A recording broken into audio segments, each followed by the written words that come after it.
in said genre. Uh, I'm Noah. Here we have, I'm Xander. Yeah, and darn it. And my name's Did Colton. you all right. forget your name? No, but I talked and then you talked and then it was just kind of awkward. Yeah, I feel you. Now, you guys have both played lots of games, right? And You could say probably a so. game genre that everybody interacts with at some point is the action adventure genre. It's kind of the middle ground between all the other ones. It's a very flat genre where you can make a lot of different things out of, and so it has a lot of room for creativity. But that begs the question: how do you define the game? So, what would you guys say makes an action adventure game? Well, I think the first thing that makes a good action adventure game is typically the gameplay. People will buy action adventure games purely solely based on the gameplay, right? That's the core of a game. So, say Batman Arkham Knight, which revolutionized a kind of beat 'em up style that a lot of games have now, like Shadow of Mordor and both the Spider-Man games, as well as with each and every action adventure game, it seems like they're focusing more and more on gameplay than they are on story in recent times, and I can get more into that later. Okay. Yeah, I should probably come back to that. But Colton, how would you define an action adventure game? Although, I would say it serves as go on. say it serves as more of a foundation for a lot of different game genres that we are used to nowadays. Sort of like RPGs, open world games, things like that, is all based off of an adventure and an action based, combat based adventure game.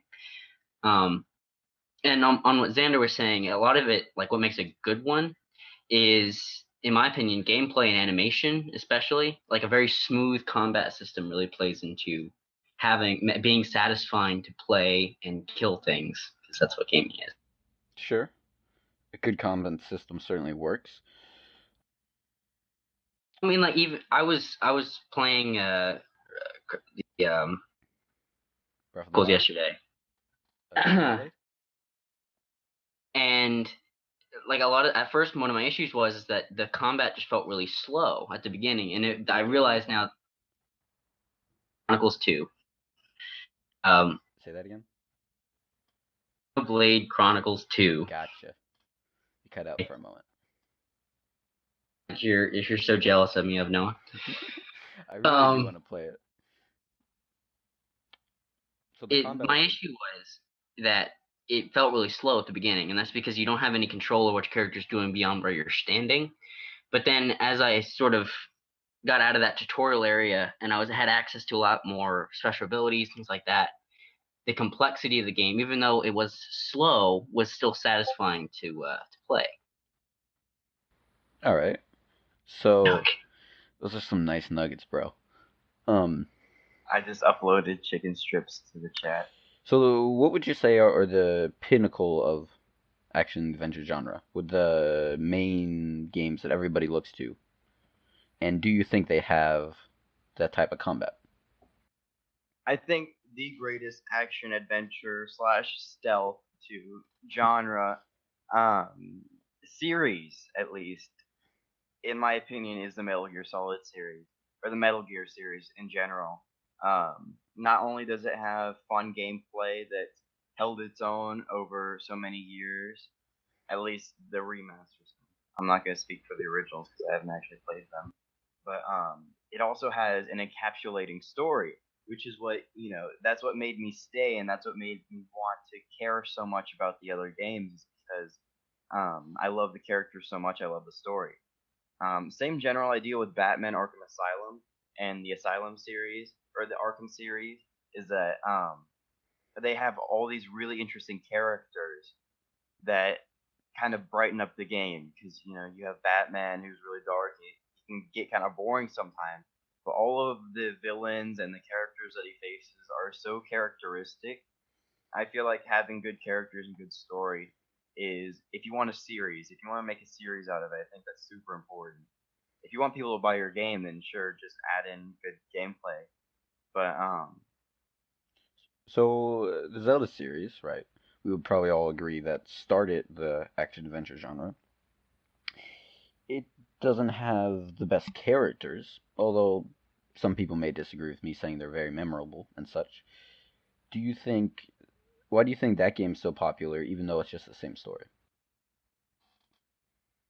well, they do something that not a lot of other franchises or series do, and that's they change it pretty much every single game. It started with the Legend of Zelda 2, where the format was completely changed. Of course, that was the second game that came out on the NES.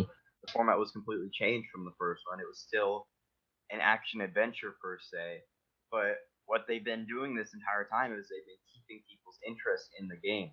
I feel like even though Breath of Wild is so incredibly successful for Nintendo, I can almost guarantee you that next time they're going to go in a different direction. That's an interesting because I was going to get to that question later. Because Breath of the Wild was so popular, how would it affect this genre? But I guess we could get back to that later.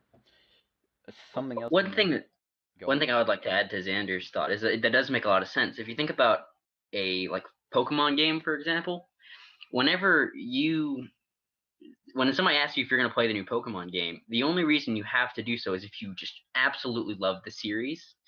But if you play a game and you get the idea, then there is no reason for you to pick up the new game.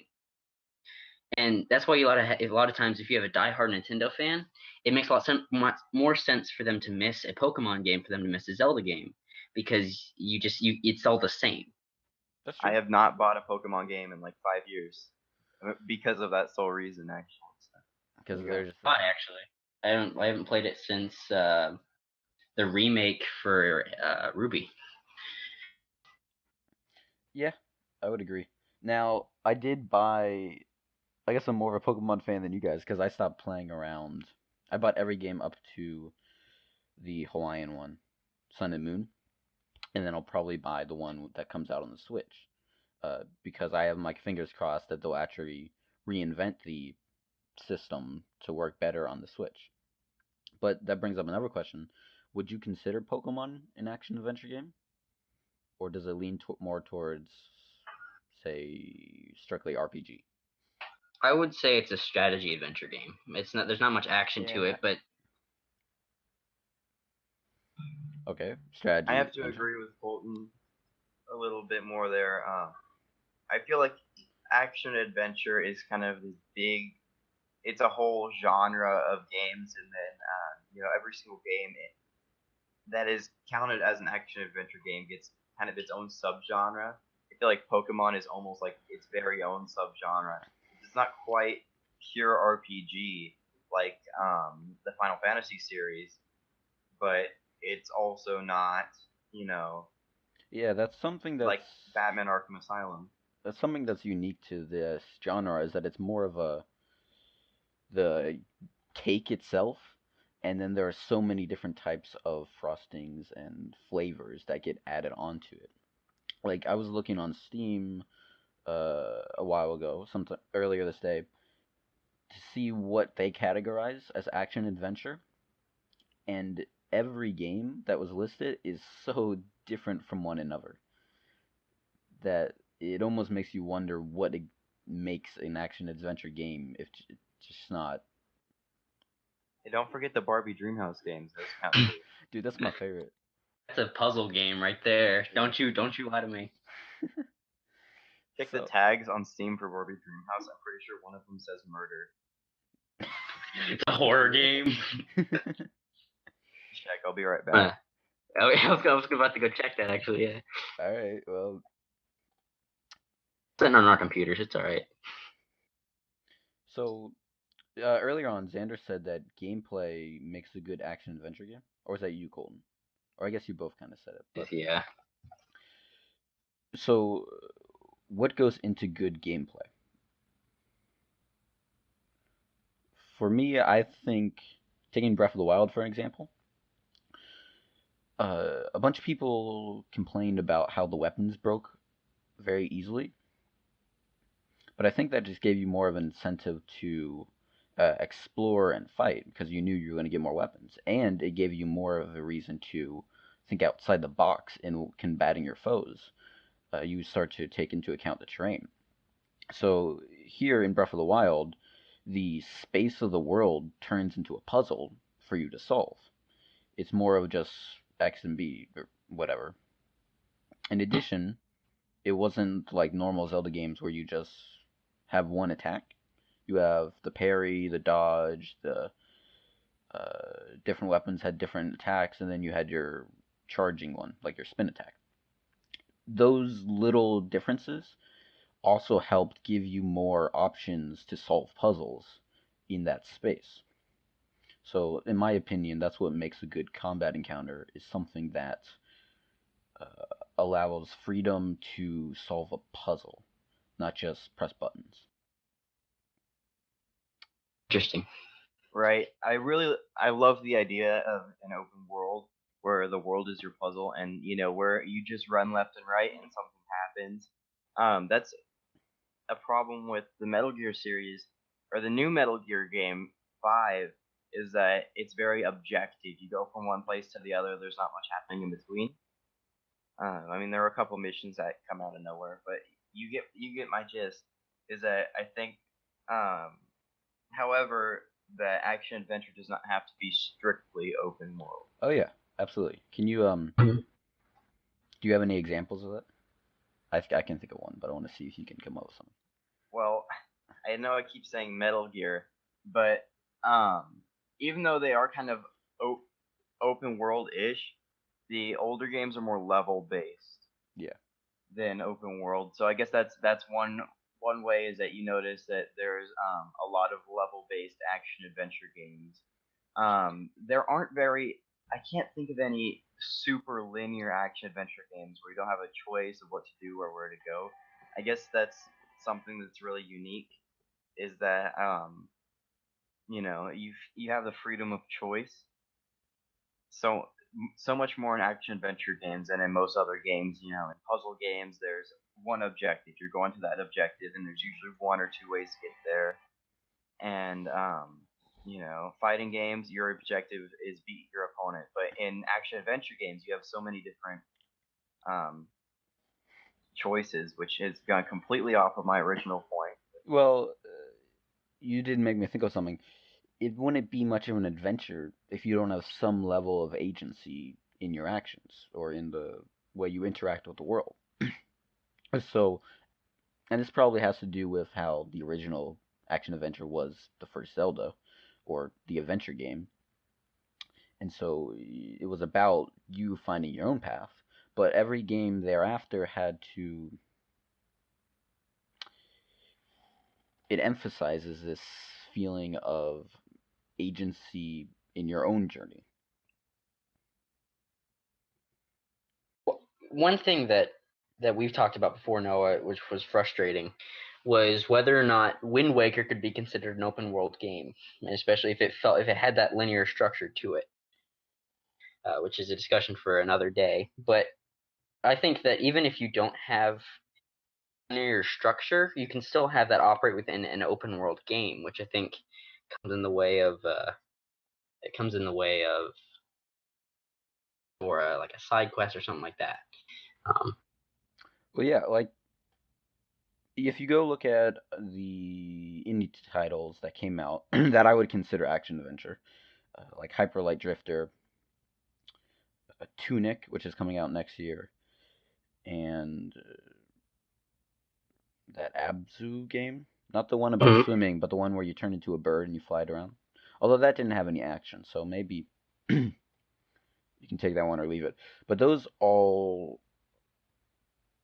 operate in a defined world that only has a certain number of paths, but in those paths you have smaller deviations and variations of the larger world.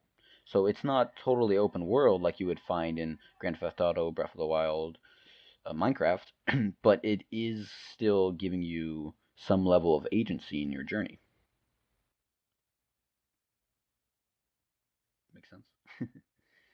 I got you. I was waiting for Xander to add something. So,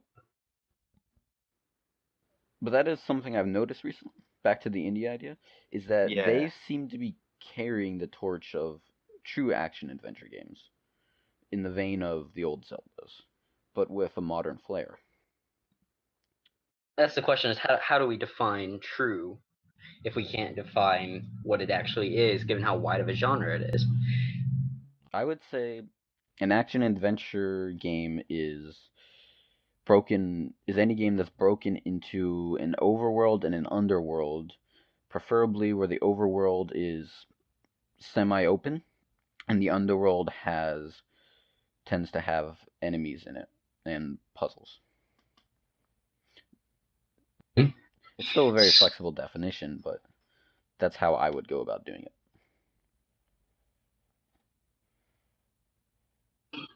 I agree. it. Yeah, it's good. It's good. Yeah. I don't have much to add to that.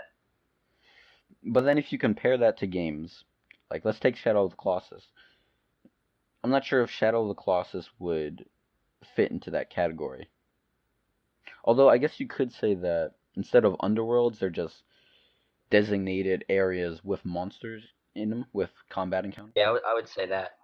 Like a physical underground or underworld area, it's actually just two aspects of the game, one being the combat sections, the other being the exploring the vast world. Yeah, vast in quotations. That's the game it was awesome because even though it wasn't necessarily a huge map, it felt huge because there was nothing. In Shadow of the Good Colossus? way. Yeah, like there's no NPCs. There's barely any music. But the thing is that it doesn't feel empty. It just feels grand, which Atmospheric. isn't. I don't Well, fear it. how do you think that the game makes gives the world that feels scale? Because it was clearly intended to do that. That's you can feel that when you fight the Titans. The other aspect. Pans back away from your actual horse, and it does a sort of like sweeping pan of what's around you. Roll You into it. know, that's kind of interesting because think about um, the Attack on Titan game, which even though Titans are supposed to be huge and they don't do as good of a job at capturing the scale. Interesting. I I think watched. Go on. I think it has a lot to do with the atmosphere of the game. I think that's important. I think one of the most important things beyond gameplay is the map, the location that you're having the game in, and that's something that's done nothing but improve over the past few years. I mean, if you go back in time, look at Grand Theft Auto 3. It's such a bland and barren world. And then you look at even the newest Grand Theft Auto, and it's absolutely staggeringly different just in a period of a few years. I feel like we're able to create worlds that feel more real and more immersive. And I feel like that's what Shadow of the Colossus did really well, is that even though there wasn't much to do, it was incredibly immersive in what it did do, if you catch my drift. Yeah, and that's the role of the designer and the crew. Actually, let me pose a question. It will be off topic, but I watched a video where this guy was saying that the purpose of games is to immerse the player. Would you agree with that? Not necessarily the purpose, but it plays a huge role into how we perceive the games. Because in essence, we could get into definition of art, which would just be a whole different thing. But the purpose of really is just to give the player an enjoyable experience. However you go about doing that is up to you.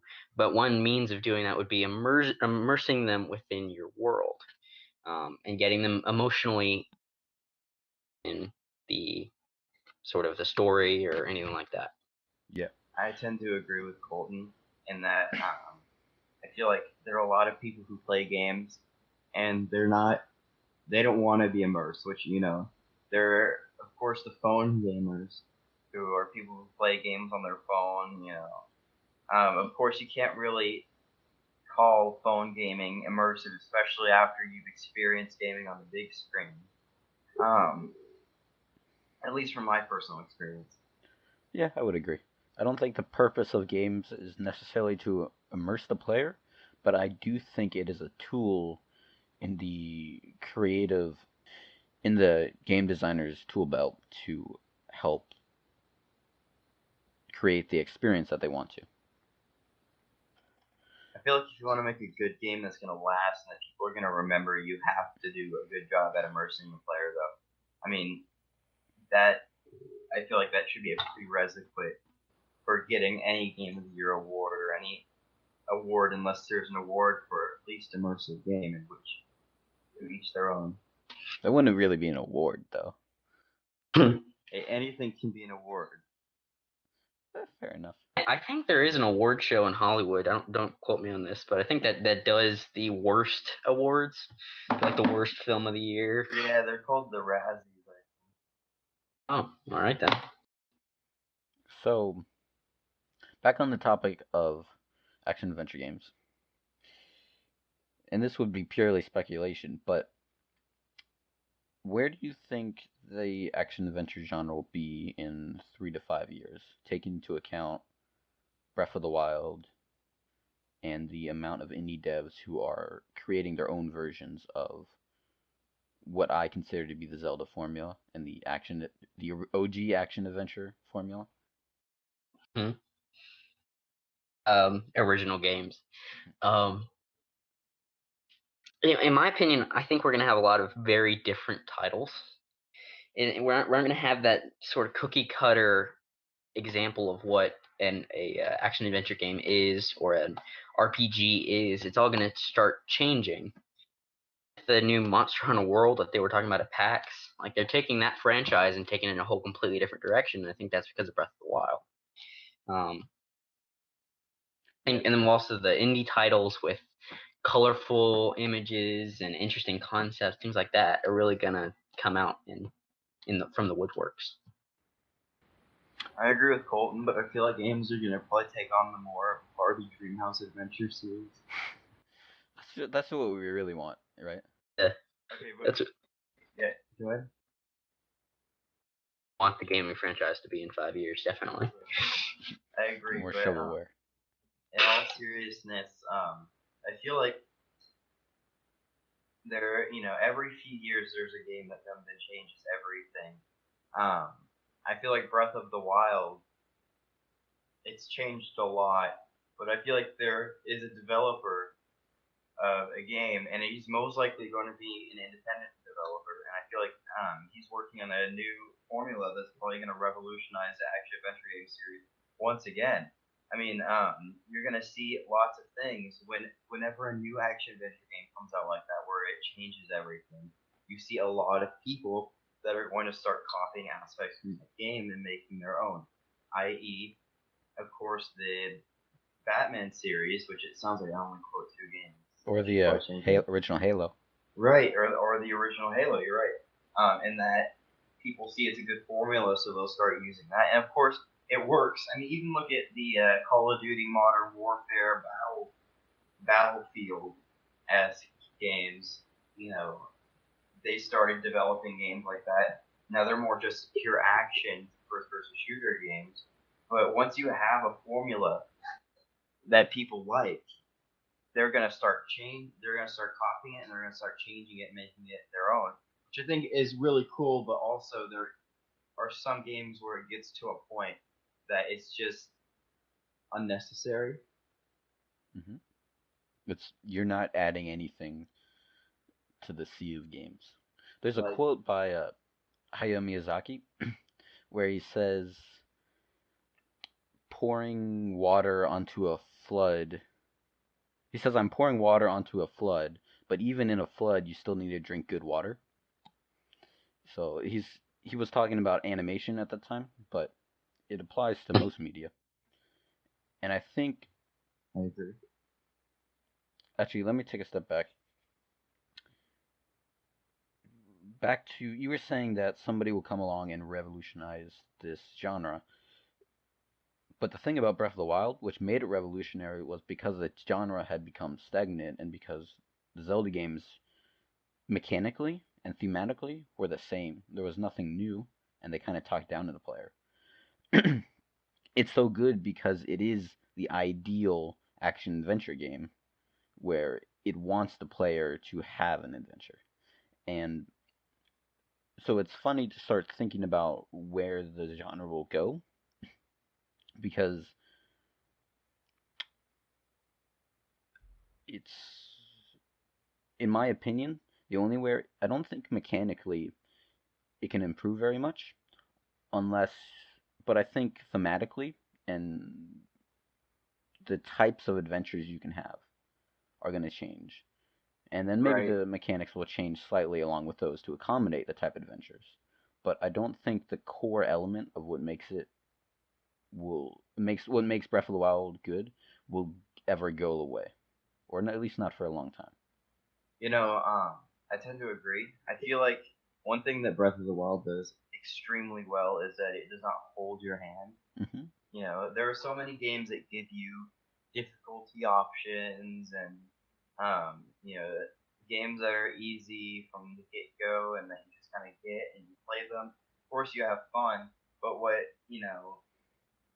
Breath of the Wild does well is it gives you this sense of risk. You know what I'm saying? The Yeah, kind of risk that people who always play on the hardest difficulty crave.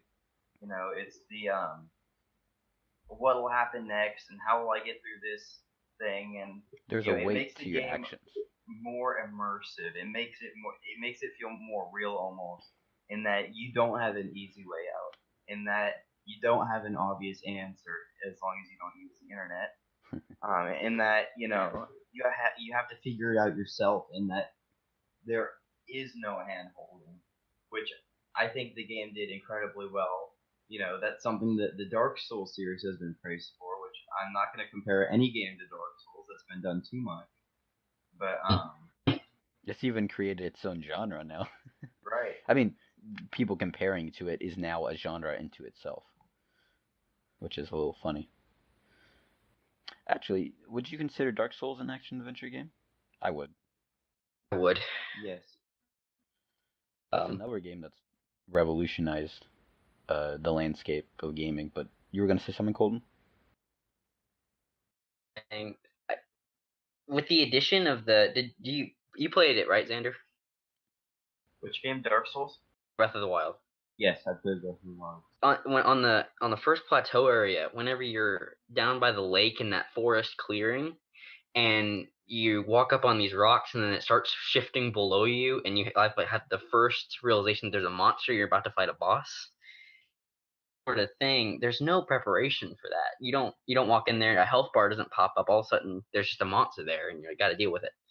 And you got to problem solve doing that by, look, that's probably a weak point on his back. I can probably hit that. And it really just shows that it doesn't hold your hand. It doesn't expect you. It doesn't try to teach you everything. You just kind of have to deal with what you got. And I like that. I remember the red. What? Sorry, no. I'll let you talk in just a second. Oh, I wasn't gonna say anything. Although Oh, we've passed 30 minutes, so we should start to wrap up. But go well, I on. just want to add that I remember the first time that I fought the red name Lionel, and he killed me in one hit, and I got so pissed off that I sat there and I sat there for 2 to 3 hours just memorizing all of his moves and figuring out how to kill him. I remember I killed him with the last strike on my last weapon that I had. I used all of my weapons, and I feel like games that don't hold your hand can give you a kind of satisfaction that no other video game that has difficulty options can. I mean, beating a game on hard, I understand, but people typically tend to choose normal difficulty, which is still not that difficult, typically. But I think that's one thing that I feel like games should tend more towards, is actually making the player feel like they're rewarded. Yeah, rewarded and justly so. Not like That's a big thing, is that you don't want to feel rewarded whenever you don't actually earn it. And another thing is that it doesn't necessarily have to happen through like an in-game reward or something like that. Just that satisfaction you get whenever you beat something. It doesn't matter what you get in the game. It's just that you know that you killed it. Ever beaten the game. Yes and no. Yes, when it wasn't, it was like a personal goal, and no, when it's actually a physical thing that they tell you to do, which is something that Breath of the Wild does well. You see a mountain, you're like, I want to climb up to the top of that mountain. You get up there, guess what? You get a Korok seed. That's it's the little something, but it's the game recognizing your drive to do what you want to do and not restricting you to what it wants you to do. In other games, I'm gonna say Skyrim, but Skyrim was actually pretty good about this. Like, say you wanted to get to the top of the mountain, well, guess what? You can't get up there. There's an invisible wall in your way, and so the game's punishing you for just wanting to explore its world. And that doesn't help anybody. That just makes the player frustrated, and it makes It's even worse in Skyrim because it's not an invisible wall. It's just that the mountain is too steep. And so you spend like an hour walking around the mountain trying to find a way up there, and there's no way. And that's endlessly infuriating. yeah. So Well, if you read the quest description, it tells you which town to go to. oh, that brings up something. Shut up, Xander. But Xander just reminded me of something. That this applies to all open world games, although the action adventure genre could really benefit from it, is having signs actually be in the world. Now that might sound weird, but in The Witcher you get like quests and you just follow the little dotted line, but there are no signs in the world and there's no actual direction. So if I wanted to turn off the little dotted line and actually explore the world myself, I couldn't ever find the quest I wanted to go to. But like in Breath of the Wild, if I'm standing at a crossroad and I got these two signs and I pick, oh, I want to go to actually, let me take it back. In the first stable most people find in that valley by Kakariko Village, you get a quest that tells you to find.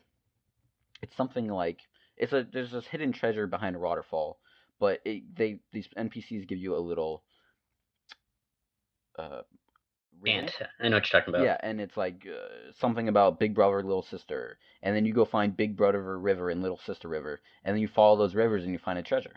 That little stuff where the player is figuring out the directions based on the world, not only makes the world feel more alive, but also rewards the player for exploration, and it's just fun, right? It's a little treasure hunt.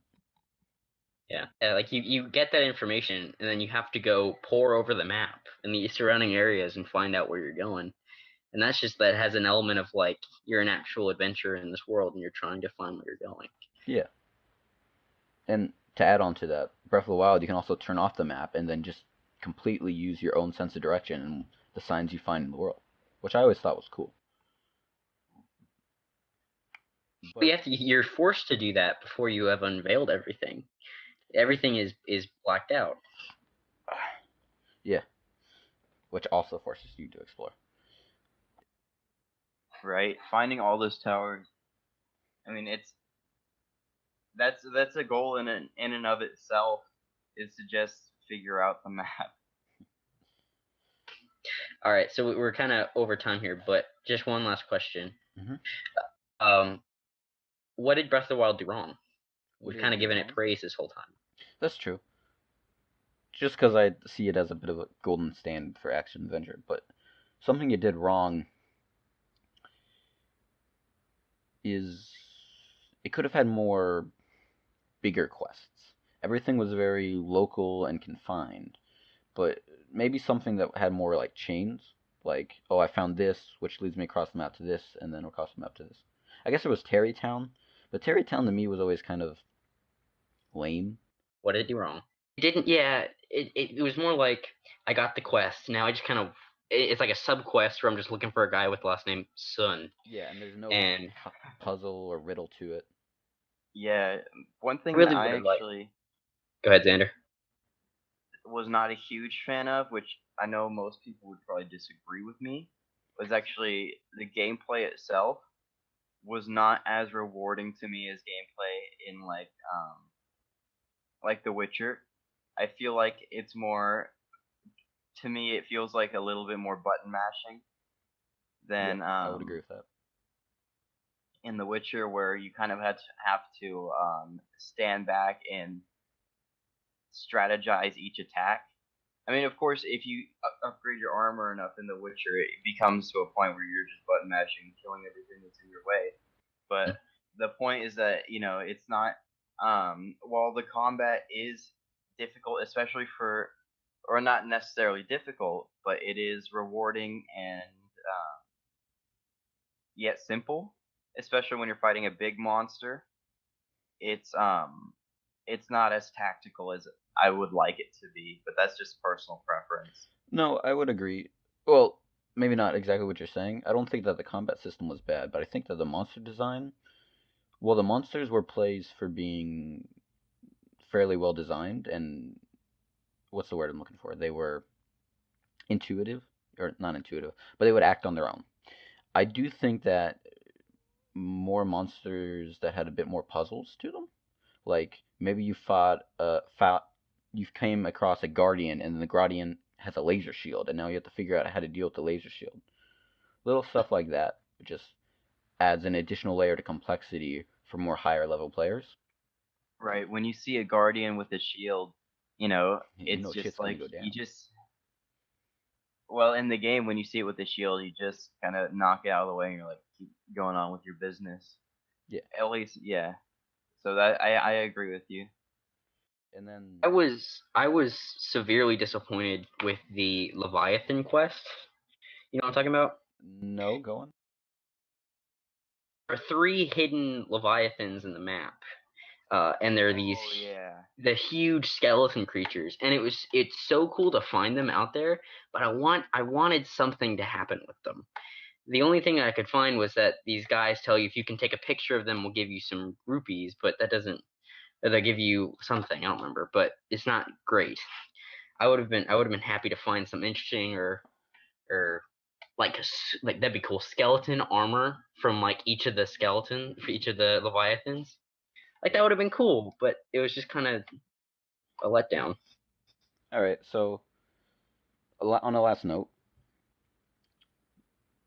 a good action adventure game is a game that allows freedom of agency.